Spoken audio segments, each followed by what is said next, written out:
ಇತ್ತೀಚೆಗೆ RSS ಚಟುವಟಿಕೆಗಳನ್ನು ನಿಲ್ಲಿಸ್ತೀವಿ, ತಮಿಳುನಾಡು ಮಾದರಿಯಾಗಿ ಕ್ರಮ ತಗೊಳ್ತೀವಿ ಅಂತೇಳಿ ಏನು ಪ್ರಿಯಾಂಕಾ ಖರ್ಗೆ ಅವರು ಲೆಟರನ್ನು ಬರೆದಿದ್ರು ಮುಖ್ಯಮಂತ್ರಿಗಳಿಗೆ. ಅದರ ಮೇಲೆ ಇವತ್ತು ಬಹುಶಃ ಕ್ಯಾಬಿನೆಟ್ ಅಲ್ಲಿ ತೀರ್ಮಾನವನ್ನು ತಗೊಂಡಿರ್ಬೋದು. ಆದರೆ ಅವರು ಏನೇ ಮಾಡಿದ್ರು ನಮ್ಮ ಚಟುವಟಿಕೆಗಳನ್ನು ನಿಲ್ಲಿಸಕ್ಕಾಗೋದಿಲ್ಲ.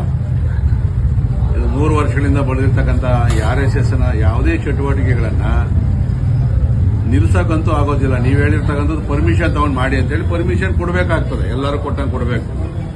ಅದಕ್ಕೆ ಇವತ್ತು ನಾವು ಯಲಾಂಗದಲ್ಲಿ ಒಂದು ಅಭಿಯಾನವನ್ನು ಪ್ರಾರಂಭ ಮಾಡಿದ್ದೀವಿ. ಎಲ್ಲ ನಮ್ಮ ಕಾರ್ಯಕರ್ತರು ಮತ್ತು ನಮ್ಮ ಅಭಿಮಾನಿಗಳು ನಮ್ಮ ಸಂಘದ ಹಾಡೇನಿದೆ ನಮಸ್ತೆ ಸದಾ ವತ್ಸಲೆ ಮಾತೃಭೂಮಿ, ಅದನ್ನ ರಿಂಗ್ ಟೋನ್ಗೆ ಎಲ್ಲರೂ ಕೂಡ ಇವತ್ತಿಂದ ನಾವು ಬದಲಾಯಿಸ್ಕೊಂತಾ ಇದ್ದೀವಿ. ಸೊ ನೀವು ಯಾರೇ ಫೋನ್ ಮಾಡಿದ್ರು ಕೂಡ ನಮಸ್ತೆ ಸದಾ ವತ್ಸಲೆ ನಮ್ಮ RSSನ ರಾಷ್ಟ್ರಗೀತೆಯನ್ನ ನೀವು ಕೇಳಬೇಕಾಗ್ತದೆ. ಸೊ ಇದನ್ನು ನಿಮ್ಮ ಕೈಯಲ್ಲಿ ತಡೆಯೋಕ್ಕಾಗೋದಿಲ್ಲ, ಬ್ಯಾನ್ ಮಾಡೋಕ್ಕಾಗೋದಿಲ್ಲ. ಸೊ ಅದನ್ನು ನಾವು ಯಲಾಂಗದಲ್ಲಿ ಈ ಒಂದು ನಮ್ಮ RSSನ ಗೀತೆಯನ್ನ ಇವತ್ತಿಂದ ನಮ್ಮ ಕಾರ್ಯಕರ್ತರು ರಿಂಗ್ ಟೋನ್ ಆಗಿ ಬಳಸ್ಕೊಳ್ಬೇಕು ಅಂತಕ್ಕಂಥ ವಿನಂತಿಯನ್ನು ಮಾಡ್ತಾ ಇದ್ದೀವಿ ಮತ್ತು ನಾವು ಮಾಡ್ತೀವಿ.